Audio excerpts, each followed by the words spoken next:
नमस्कार, मैं हूं सुमित तिवारी और आप देख रहे हैं जन उपकार न्यूज। जैसा कि आप जानते ही हैं कि मैं एक ऐसा व्यक्ति हूं, किसी भी खबर को कवरेज करने के लिए मैं ग्राउंड स्तर पर जाकर किसी भी खबर को कवर करता हूं। तो आज एक कड़ी में और इस समय हमारा मुहिम चल रहा है ग्राम प्रधानों से उनके कार्य क्षेत्र के बारे में जानकारी एकत्र करना, उनके दायित्वों को तय करना, उनके विकास कार्यों को दिखाना, उनकी जवाबदेही तय करना। इन तमाम विषयों पर हम लगातार ग्रामीण क्षेत्र के ग्राम प्रधानों से मिल रहे हैं, ग्राम प्रधान प्रतिनिधियों से मिल रहे हैं और उनसे लगातार सवाल जवाब करके उनके विकास कार्यों और उनकी पृष्ठभूमि को जानने का प्रयास कर रहे हैं। आज उसी कड़ी में हम उपस्थित हैं माधोगंज ब्लॉक की ग्राम पंचायत सौहार में और यहाँ के जो ग्राम प्रधान प्रतिनिधि जी हैं विजय शुक्ला जी हमारे सामने बैठे हुए हैं। इनसे जानने का प्रयास करेंगे कि इन्होंने अपने कार्य क्षेत्र में इस गांव के लिए क्या बदलाव किया। तो सबसे पहले स्वागत है सर आपका, थोड़ा आगे बढ़ जाइए। स्वागत है हमारे अपने चैनल जन उपकार में। जी थैंक यू। तो क्या कहना चाहेंगे, जब आप पहली बार ग्राम प्रधान बने तो आपके लिए कितना चैलेंज था? हमारे लिए चैलेंज 50 साल से था, जो कि हमारी ग्राम सभा में कोई भी आज तक पंडित प्रधान नहीं बना। अच्छा। और हमने ये सोच के प्रधानी का चुनाव लड़ा था कि जो 50 साल से प्रधानों ने विकास नहीं किया है उसमें हम जो है आगे बढ़ेंगे और विकास कराएंगे जी। और जो भी हो सका सरकार ने जो भी हमको पैसा दिया है जी। उसका सही उपयोग हमने किया। पंचायत घर बनवाया, 4 सड़कें बनवाई, वाटिका बनवाई, खेल मैदान बनवाया और आज तक किसी प्रधान ने ये कार्य संपन्न नहीं किया। अच्छा, आज जब आप के पंचवर्षीय में जब आप के घर में मतलब प्रधानी आई जी, आपको सत्ता मिली एक तरीके से ग्रामीण क्षेत्र की। जी। उससे पहले क्या आपके गांव में जगह जगह पर कीचड़ हुआ करता था? बहुत कीचड़ था, निकलना मुश्किल था। तो आज आपके गांव में कतई कीचड़ नहीं? कतई कीचड़ नहीं। आप नंगे पर बरसात होती हो, नंगे पर जाओ, आपके पैर में कीचड़ नहीं लगेगा। अच्छा, कई समस्याएं हैं। प्रधान की जिम्मेदारी विकास के साथ साथ में कुछ करप्शन के ऊपर भी कंट्रोल करने की जिम्मेदारी होती है। बिल्कुल होती है। अक्सर जो है ग्राम प्रधानों पर कुछ आरोप लगाए जाते हैं। अब आरोप जैसे मैं पूछ लेता हूँ, आरोप प्रत्यारोप तो लोग लगाते रहते हैं, लेकिन सच्चाई क्या होती है वो अलग होती है। जी। पहला, आप मानते हैं कि जो कोई भी सरकारी योजना जो चालू करती है, लागू होती है, वो सबसे ज्यादा निचले तबके की गरीब लोगों के लिए होती है। उनके लिए वो इसलिए होती है कि ताकि योजनाओं का लाभ गरीबों को मिले और गरीब जो है उस गरीबी रेखा से ऊपर आए, उसका उत्थान हो। जी जी। होता क्या है कि कहीं जिनके पास में उनके संरक्षण का अधिकार होता है वही उनके संरक्षण को भंग कर देते हैं, यानी उसमें घोटालेबाजी करते हैं, करप्शन करते हैं। एग्जाम्पल फॉर बात करते हैं कोटा की, जो राशन का कोटा की दुकान होती है तो कितना आता है एक प्रति व्यक्ति के लिए, एक पर यूनिट कितना किलो आता है? वो तो अलग अलग है। लाल वाले में अलग आता है, लाल वाले में तो सीधे 35 किलो का आता है। लेकिन बाकी जनरल चीज हो गया है कि उसको पर यूनिट 5 किलो।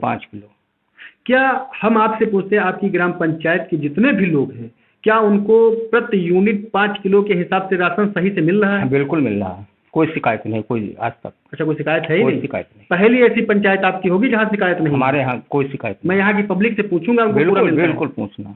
चलो ठीक, आपकी बात मान लेते हैं हमारे। अच्छा, ये बात भी मानते हैं कि लोग आरोप लगाते हैं कि 1 किलो का घोटाला हो जाता है, आधा किलो घोटाला हो जाता है? ऐसा नहीं, कभी ऐसा कुछ नहीं। आपकी पंचायत में दूसरी जगह सुनने में तो आया होगा? हाँ, दूसरी जगह कई जगह सुनने में आता है। कुल मिला के ऐसा होना चाहिए, नहीं होना? नहीं होना, क्योंकि वो गरीबों के लिए है और गरीबों का हक अधिकार खाना गलत बात है। समझ लो बहुत ही गलत है।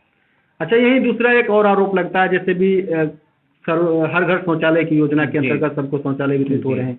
12,000 रुपए की धनराशि सरकार की तरफ से उनको आवंटित की जा रही है। उसमें भी आरोप ग्राम प्रधान और इन तमाम लोगों पे, जैसे सचिव हो गए या जिम्मेदार लोगों पे, उन पे सबको मिला करके लगता है कि 2,000 रुपए के बीच में घोटाला हो रहा है। नहीं, हमारे यहाँ कुछ नहीं। कोई भी जनता कह नहीं सकती कि जब हम प्रधान बने हैं हर घर में यहाँ सार्वजनिक शौचालय मिल गया। हाँ, 90% लोगों को मिल गया। कुछ पूर्व प्रधान ने पैसा आया था, कुछ का बना, कुछ का नहीं बना, किया वो हम नहीं जानते। बाकी 2-4% रह गए हैं जिनका नहीं लोगों मिल चुका है और जिनका पैसा वहाँ सूची में शो कर रहा है तो दोबारा उसका हो नहीं पाएगा। तो नहीं हो पाएगा, उनको मिला या ना मिला नहीं, वो जाने, वो जांच करें। जांच का विषय है। लेकिन बात ये आती है कि यहाँ भी सरकार चाहती है कि भारतीय स्वच्छता मिशन के अंतर्गत गंदगी बाहर न फैलाई जाए, उसको लोगों को एक इज्जत के साथ उनको जिंदगी जीने का अधिकार दिया जाए। सरकार हर घर जल नल योजना के अंतर्गत हर घर घर जो है टोटी लगा रही है ताकि लोगों को जो है पानी से प्यासा न मरना पड़े। जो सरकारी योजनाएं शहर में लगती थी वो सारी सरकारी योजनाएं लगभग हर ग्रामीण क्षेत्र में पहुंचाने का सरकार का अपना लक्ष्य वो कर भी रही है। हाँ, आपसे एक रिक्वेस्ट करेंगे कि ये हमारी आवाज़ ऊपर तक पहुंचाया जाए, क्योंकि हमारे यहाँ टंकी का आवंटन हुआ था जी, और सब सड़कें खोद के डाल गए, कोई मरम्मत नहीं हुआ और टंकी का भी कार्य बंद पड़ा है। अच्छा, चलो ठीक है, ये बात आपके यहाँ के लिए, और जितने भी दर्शक जितने भी अधिकारी हमारे इस बात को देखेंगे, वीडियो को देखेंगे। 76 पे हमने कई बार कॉल भी की है, लेकिन वो जैसे तैसा ही। गुप्ता जी, आप क्या लगा दे रहे होंगे या क्या कर रहे हैं क्या नहीं, वो तो विषय बात का है। लेकिन ये जरूर है कि सर की बात को गंभीरता से लिया जाए और सभी लोगों से कहेंगे इस वीडियो को ज़्यादा से ज़्यादा शेयर कर दीजिए। ये सबसे बड़ी समस्या रही। हालांकि हमारे यहाँ जो हर घर जल योजना के अंतर्गत हमारे जलियापुर में टंकी बनी और टंकी बनने के बाद में पाइपलाइन डाली गई थी, उसके बाद में सड़क की मरम्मत हो गई है और होनी भी चाहिए और इसी विभाग के द्वारा होगी। आपकी माधवगंज ब्लॉक के स्तर से वो सारा काम होगा। तो हमारे यहाँ आरसीसी में खोदा गया था, जहाँ जहाँ खोदा गया था पूरा बराबर कर दिया गया, तो वो भी होगा, आप यहाँ भी होगा। लेकिन समय लग रहा है, क्यों लग रहा है वो अलग का विषय है। बात अब कर लेते हैं प्रधानमंत्री आवास की। जी, सबसे बड़ी योजना जी, और गरीबों को जीवन, समझ लीजिए किसी को छत, एक मकान, रोटी, कपड़ा और मकान, 3 चीज़ों की तीन जो है बेसिक रिक्वायरमेंट होती है हर व्यक्ति की, हर जीवन में, चाहे वो गरीब हो अमीर हो, हर व्यक्ति को ये 3 चीजें अति आवश्यक रूप में जरूरी है। और सरकारी की जिम्मेदारी होती है कि हर व्यक्ति को रोटी, कपड़ा और मकान मिलना चाहिए। जी। तो अब रोजगार के लिए अगर बात करें तो मनरेगा गरीबों के उत्थान के लिए बनाया गया कि उनको देश प्रदेश न जाना पड़े, घर में ही उनको रोजगार मिले।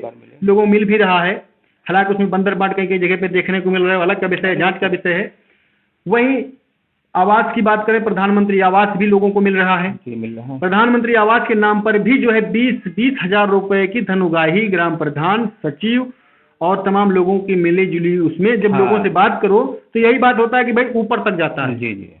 कितनी सच्चाई लगती है इसमें? भाई हमने अपने कार्यकाल में जिसको भी आवास दिया है तो निस्वार्थ हमने सेवा उसकी की जी, और 1 पैसे की कभी धन उगाही की बात हमने न कही है न हमने किया है। अच्छा, आपने नहीं लिया? हाँ, चूँकि हम भगवान की दया से हमारे पास खाने के लिए मतलब को कुल मिला के आप सक्षम हैं और आपको जो है नीड नहीं है। हमने इस पर्पज से नहीं प्रधानी चुनाव लड़ा था कि प्रधानी से हम पैसा कमाएं जी और कुछ हम आगे बढ़े। आपका उद्देश्य? हम किसान हैं। आपका उद्देश्य क्या था प्रधानी में? वैसे ज्यादा लोग लाखों रुपए फूंक देते हैं। हमारा उद्देश्य ये था कि जनता को विकास दिखाना। कैसे किया जाता है? कैसे किया जाता है, और आपने करके दिखाया। और पहला लास्ट हमने चुनाव लड़ा, भविष्य में दोबारा प्रधानी का चुनाव भी नहीं लड़ेंगे, क्योंकि ये प्रधानी भले आदमी के लिए नहीं है, बेईमानों की है, और ये सब हमारे में है। बहुत कठिन हो गया आपको प्रधानी चलाना, बहुत संघर्ष किया? बहुत संघर्ष हमने किया। तो संघर्ष ग्रामीण स्तर के लोगों से आपको करना पड़ा या अधिकारी लोगों से? कोई तकलीफ हमको नहीं, हमारी जनता हमारे साथ में है और आज तक हमारी कोई भी, कहीं भी आप देख लें, कहीं भी एक एप्लीकेशन नहीं शिकायत के लिए।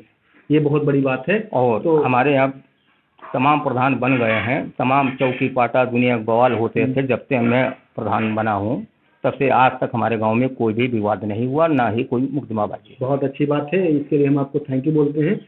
यहीं पर हम आपसे, देखो आज 15 अगस्त जी, और 15 अगस्त के दिन हम लोग आज आज़ादी का अमृत महोत्सव मना रहे हैं। तो इस अमृत महोत्सव को आप कैसे डिफाइन करना चाहेंगे? या इससे पहले और एक बात कर देते हैं कि 2 चीज़ें बहुत बड़ा, क्योंकि आप लोग एक जागरूक हैं और आपके अंदर जो है जनप्रतिनिधित्व करने की क्षमता है, आपके लोग बात मानते हैं जी। आपके क्षेत्र या आप जैसे जितने भी जनप्रतिनिधि हैं, ग्राम प्रधान हैं, ग्राम प्रधान प्रतिनिधि हैं या अन्य कोई प्रतिनिधि हैं, उनके अंदर में अपना एक क्षेत्र होता है। भाई वो तो है। और सबसे बड़ी समस्या है आजकल पर्यावरण प्रदूषण, पर्यावरण संतुलन, सबसे मेन चीज ये है।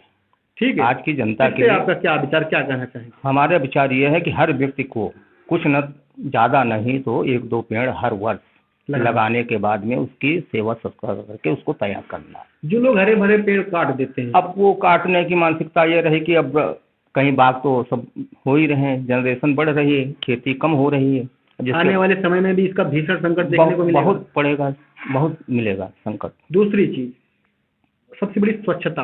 स्वच्छता main स्वच्छता चीज़ जो है, उससे कई बीमारियां जो हैं। राष्ट्रीय लेवल पे जो है इस चीज को मुहिम को चलाया गया, लेकिन फिर भी देखने को मिलता है कई कई पंचायतों में नालियों में नहीं बंद जा रहा है। हमारे यहाँ जो सफाई कर्मी है मैं उसको एक्टिव रखता हूँ। ये बात कही है, शर्म आनी चाहिए, चुल्लू भर पानी में डूब के मर जाना चाहिए ऐसे लोगों को जो ऐसे सफाई कर्मी, जैसे सफाई कर्मी मतलब समझ रहे हो, कोई छोटा पद नहीं है। आप गंदगी फैलाते हो, वो गंदगी साफ करता है आपको, वो सफाई वाला है और आप गंदगी वाले हो। और आपकी इतनी गंदी मानसिकता है कि अब उससे 1000 रुपये 2000 रुपये उससे किस बात के लेते हैं, किस बात के लेते हैं लोग? अब लेते हैं अपनी मानसिकता किस बात के लिए कि आप हमारे गांव में सफाई कर लेना है, इस बात के लिए? अब उनकी मानसिकता अपनी है, लेकिन बड़ी हमारे कार्यकाल नहीं में होना ऐसा कुछ चाहिए। नहीं अगर है। ऐसे लोग हैं तो गलत इनकी है। जांच होनी चाहिए और इनके ऊपर जो है राष्ट्रद्रोह का मुकदमा लिखा जाना चाहिए। मैं कहता हूँ इस बात। हमारे गांव में पूरी जनता को हमने स्वतंत्र कर्मचारी, चाहे छोटा हो या बड़ा हो, ना हम खाते हैं ना खिलाते हैं। न खाते हैं न खाने देंगे, अच्छी बात है। लेकिन अब स्वच्छता के ऊपर थोड़ा प्रकाश डालते हुए आप हमको बताइए कि स्वच्छता कितनी जरूरी है, बहुत और स्वच्छता जरूरी न होने से क्या क्या लोगों को खामियाजा भोगना पड़ सकता है, क्या क्या लोग भोग रहे थे? अगर स्वच्छता नहीं है तो कई प्रकार की बीमारियां जो हैं जनता में आ जाती हैं। डायरिया है, फीवर है, कालरा है, अन्य तमाम बीमारियां आती हैं गंदगी से।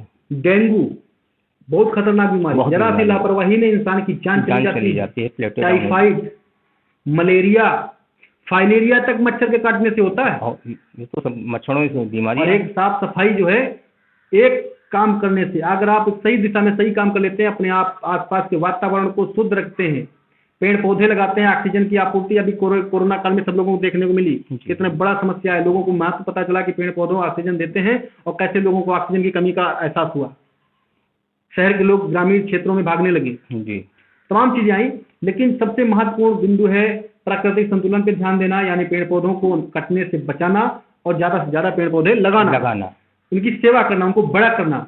लगा देना ही मात्र हमारा काम नहीं है, उनको बड़ा करना भी है। साथ ही जरूरी ये भी है कि आप जहाँ रह रहे हैं, कहते हैं कि हमारे कहावत है अपने देहात भाषा में कि कुत्ता भी जहाँ बैठता है तो पूंछ डुला के साफ कर लेता है। तो हम लोग इंसान हैं, तो हम लोग जहाँ रहते हैं वहाँ का आसपास का वातावरण एकदम शुद्ध होना चाहिए, कीचड़ ना हो, गंदगी ना हो।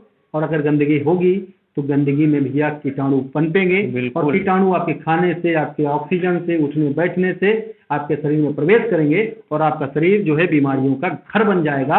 और फिर आपकी सारी जमा पूंजी उस बीमार व्यक्ति के इलाज में खत्म हो जाएगी और आप गरीब के गरीब ही रहेंगे। बिल्कुल सही बात। ठीक है। तो इसी बात के साथ साथ हम आपसे पूछना चाहेंगे, आज स्वतंत्रता दिवस है, स्वतंत्रता के लक्ष्य को आप किस तरीके पर भाषित करना चाहेंगे? हम स्वतंत्रता दिवस के उपलक्ष्य में उन लोगों को धन्यवाद करूंगा जो देश हमारा आज़ाद किए थे। उन्हीं के आधार पे हम लोग यहाँ पे जीवन यापन कर रहे हैं। जैसे पंडित आजाद, चंद्रशेखर आजाद थे, गोपाल कृष्ण गोखले, सरदार वल्लभ भाई पटेल, उन लोगों को कोट कोट प्रणाम करता हूँ। महात्मा गांधी, सुभाष चंद्र बोस जैसे महान, तो उन लोगों को उन्हीं के आधार पे देश आज़ाद करने के बाद में हम लोग आज़ादी से रह रहे हैं। तो आप उनको धन्यवाद देते हैं, नमन करते हैं। और हम पब्लिक से अपील क्या करेंगे? पब्लिक से अपील यही करेंगे कि 15 अगस्त में इन लोगों को बहुत बहुत बधाई दें, उनका आशीर्वाद लें और भाईचारा बनाकर रखें। हिंदू, मुस्लिम, सिख, ईसाई, हम सब लोग हैं, जातिवाद से ऊपर करके हम राष्ट्रवाद पे बात करें। हम लोग हिंदू हैं और हिंदुस्तानी हैं, और साथ ही हम इंसान हैं। इंसान यानी प्रथम हम इंसान हैं, उसके बाद में हम कुछ भी हैं, उसके बाद हम भारत देश के मूल नागरिक हैं, तो हम भारतवासी हैं। इसी बात के साथ बस विराम करता हूँ और आप लोगों से अपील करता हूँ कि आप लोग भी इस संदेश को जन जन तक पहुँचाइएगा कि ये गंभीर मुद्दे हैं। कुछ ऐसे ही समय पर जो है लोगों से मुलाकात होती है, उनसे वार्ता होने का एक चांस मिलता है, उनके कार्यों और उनके विचारों को रखने का एक माध्यम मिलता है। तो फिलहाल इस वीडियो में इतना ही, मिलेंगे एक नई जानकारी साथ, एक नए व्यक्ति के खास इंटरव्यू के साथ। तब तक के लिए नमस्कार।